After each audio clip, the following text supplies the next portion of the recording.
আকাশ মেঘলা বলেই আজ আমাদের প্ল্যান অন্য কোনো নতুন শহর আবিষ্কার।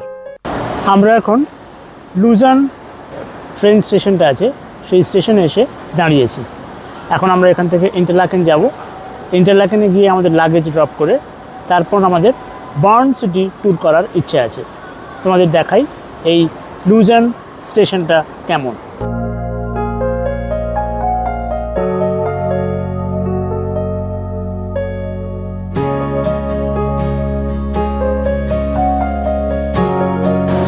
তোমরা দেখতেই পাচ্ছ দূরে দাঁড়িয়ে আছে একটা দোতলা ট্রেন, এসবিবি সিএফএফ এফএফএস, যদিও ফুল ফর্মটা আমরা জানি না। ভীষণ অত্যাধুনিক সব ট্রেন, যা দেখতে দারুণ। এসবিবি অ্যাপ মোবাইলে থাকায় এক শহর থেকে অন্য শহরে যাওয়ার সময় মতো ট্রান্সপোর্ট এখানে খুবই সহজলভ্য। সুতরাং ট্রেনে চেপে এখন ইন্টারলাকেন হয়ে আমাদের গন্তব্য বার্ন। লুজান থেকে বার্নের দূরত্ব প্রায় 110 কিলোমিটার।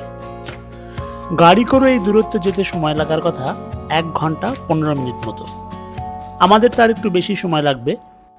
যাওয়ার পথে আমরা দারুণ উপভোগ করছিলাম লেক থুনের দৃশ্য। এখানে ট্রেনের সিস্টেম এত উন্নত যে পরপর স্টেশন সমস্ত ডিটেলস এখানে ডিসপ্লেতে শো করাচ্ছে। অবশেষে এই মেঘলা দুপুর গড়িয়ে বিকেল হচ্ছে আর আমরা পৌঁছে যাচ্ছি বার্ন। বার্ন স্টেশনে নেমে আমাদের অস্থির দশা। এত বিরাট রেলওয়ে স্টেশন যেন এক বিরাট শপিং মল। এদিক ওদিক বিছিয়ে এলিভেটর, ছড়ানো ছিটানো ব্যস্ততা, আর দিকে দিকে বিকিকিনি দোকান ঘর। এ যেন এক বিরাট মিলন মেলা। গেটের সংখ্যা দেখে আমাদের চক্ষু চড়ক গাছ দশা। তবু মাথা ঠান্ডা রেখে আমরা বেরিয়ে এলাম আমাদের কাঙ্ক্ষিত এক্সিট পয়েন্টে।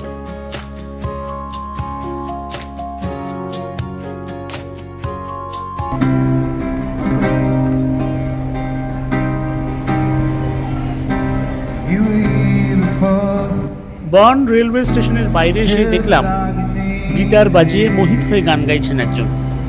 আমাদের হাতে সময় কম, বিকেল 5টার মধ্যে আমাদের গন্তব্যে পৌঁছতে হবে। এদিকে এসবিএফ অ্যাপ বলছে বাসের সময় আর বেশি নেই। বাস আসতেই তড়িঘড়ি আমরা উঠে পড়লাম। আমরা যেখানে যাচ্ছি সেই জায়গাটার দূরত্ব স্টেশন থেকে 15 মিনিট মতো। বাসে দাঁড়িয়ে চারপাশ দেখতে দেখতে আসলে আমরা ধীরে ধীরে ঢুকে পড়েছি অন্য এক সময় টানেলে। বাস যেখানে নামিয়ে দিল সেখান থেকে 2 পা বাড়ালেই আমাদের গন্তব্য। বুকের মধ্যে তখন এক অদ্ভুত উত্তেজনার ঢেউ ছুটেছে। Einstein house.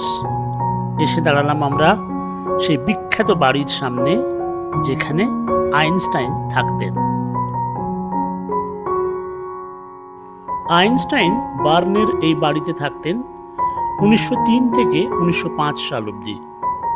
সময়ের হিসেবে এ হয়তো অতি সামান্য 2 বছর, কিন্তু এই বাড়িতে থাকতেই আইনস্টাইন লিখেছিলেন পদার্থবিদ্যার শেকল খুলে দেওয়া সেই থিওরি অফ রিলেটিভিটি পেপারটি, যা পরবর্তীতে প্রচলিত পথের পাকদণ্ডি পেরিয়ে পদার্থবিদ্যাকে নিয়ে এসেছিল মহাবিশ্বের অপরিমেয় উচ্চতায়।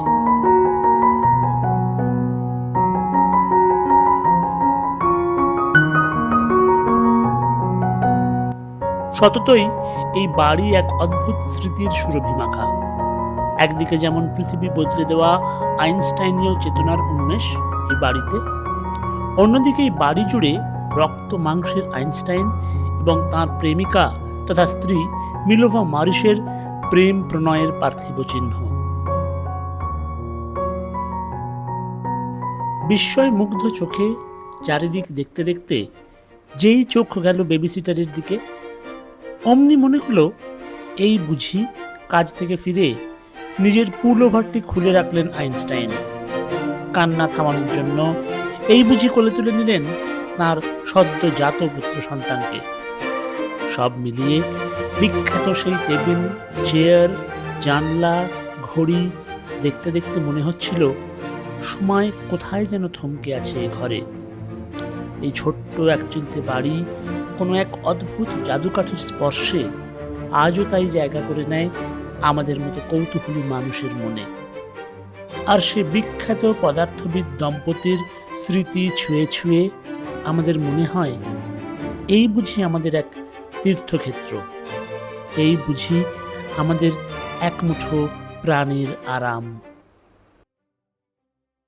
আইনস্টাইনের বাড়ির বাইরে বেরোলেই চোখ চলে যেতে বাধ্য বার্নের আরেক দর্শনীয় স্থানের দিকে, যার নাম জিদকোলক অর্থাৎ টাইম বেল। এই বিল্ডিং বইছে অতীতের এক নিষিদ্ধ কারাগারের স্মৃতি, যা এখন পরিত্যক্ত। এই বিখ্যাত ক্লকের ঘণ্টাধ্বনি দেখতে দেশ বিদেশের পর্যটকরা সামনে এসে ভিড় করে। ঘণ্টাধ্বনি হয় এক দর্শনীয় পাপেট শোয়ের মাধ্যমে। এইবার আমরা হাঁটছি বার্ন মুনস্টার বা ক্যাথিড্রাল অফ বার্নের দিকে। এই ক্যাথিড্রালটির নির্মাণ কাজ শুরু হয়েছিল সেই মধ্যযুগে 1421 সালে এবং শেষ হয় 1893 সালে, অর্থাৎ প্রায় 400 বছরের বেশি সময় ধরে এই চার্চ স্থাপত্যের এক অনন্য বিবর্তন পথ অতিক্রম করেছে। এই আর্কিটেকচারাল মার্ভেল গথিক স্থাপত্যের এক অন্যতম শ্রেষ্ঠ নিদর্শন। মনে রাখতে হবে এই ক্যাথিড্রালটি হল সুইজারল্যান্ডের সর্বোচ্চ ক্যাথিড্রাল, যার উচ্চতা 104 মিটার। ক্যাথিড্রালটি বন্ধ থাকায় বাইরে থেকে দেখেই আমাদের আশ মেটাতে হলো। এবার আমরা আরে নদীর দিকে হেঁটে চলেছি। নজরে আসছে বেলে পাথরে তৈরি সেই কবেকার রাস্তা। আর নজরে এলো প্রত্যেক বাড়ির সাথে সংযুক্ত একটা বেসমেন্ট স্টোর রুম। প্রথম দিকে ভেবেছিলাম বোধহয় বিশ্বযুদ্ধের প্রাক্কালে নির্মাণ কাজ, পরে আর একটু খোঁজ নিয়ে জানলাম অতি প্রাচীনকাল থেকেই বরফরুদ্ধ প্রচণ্ড শীতে শহরবাসীর অসুবিধা দূর করতে প্রত্যেক বাড়ির সাথে এমন একটা বেসমেন্ট স্টোর রুমের ব্যবস্থা করে দিত শহর প্রশাসন। এখন অবশ্য সেই উপযোগিতা হারিয়েছে। সেই স্টোর রুম আজ কোনোটি বার, টি শপ অথবা কোনোটি রেস্তোরাঁ। চলতে চলতে আমরা ক্রেম গ্রাসে আর ওল্ড বার্ন সিটির বাইরের দিকে চলে এসেছি। আমরা দাঁড়িয়ে আছি আরে নদীর ওপরের ব্রিজের কাছে, উপভোগ করছি বৃষ্টির শান্ত মনোরম রূপ। ঝিরঝিরে বৃষ্টির মধ্যে ভেজা পথঘাটে লেগে আছে এক স্মিত স্নিগ্ধতা। ব্রিজের ওপর দিয়ে ছুটে যাচ্ছে রোজকার বাস।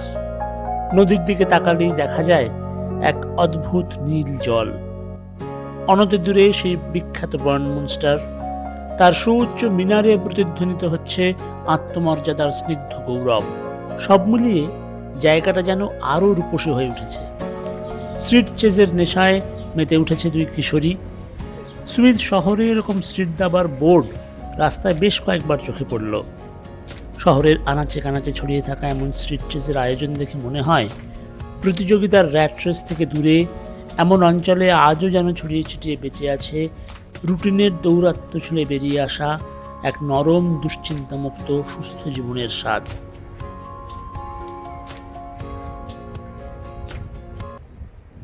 এবার আমরা যাচ্ছি সুইস রাজনৈতিক ও অর্থনৈতিক এপিসেন্টারে। সুইস জাতীয় ব্যাংকের সদর দফতর এটি। 1905 সালে প্রতিষ্ঠিত এই ব্যাংক সারা পৃথিবী জুড়ে চর্চিত আমানতকারীর তথ্য গোপনীয়তা রক্ষায়।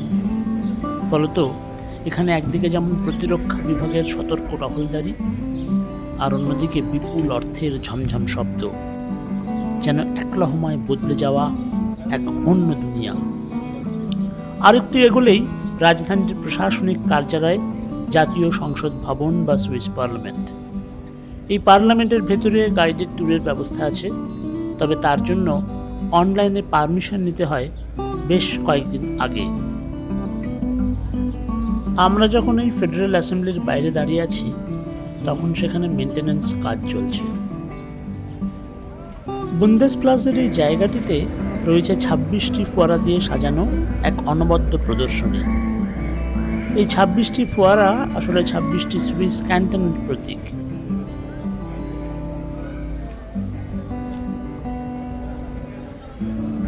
সব মিলিয়ে আমাদের burn trip complete.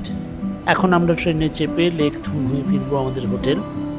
Einstein museum, নিকটবর্তী জিতগ্রাগ, বার্ন মনস্টার, আরে রিভার কিংবা বুন্দেস হাউস, ঘন্টা তিনেক আমাদের কীভাবে যে কেটে গেল চোখের পলকে, অথচ মনে আটকে রইল সেই ওয়াকিং ট্রিপের অনবদ্য অভিজ্ঞতা।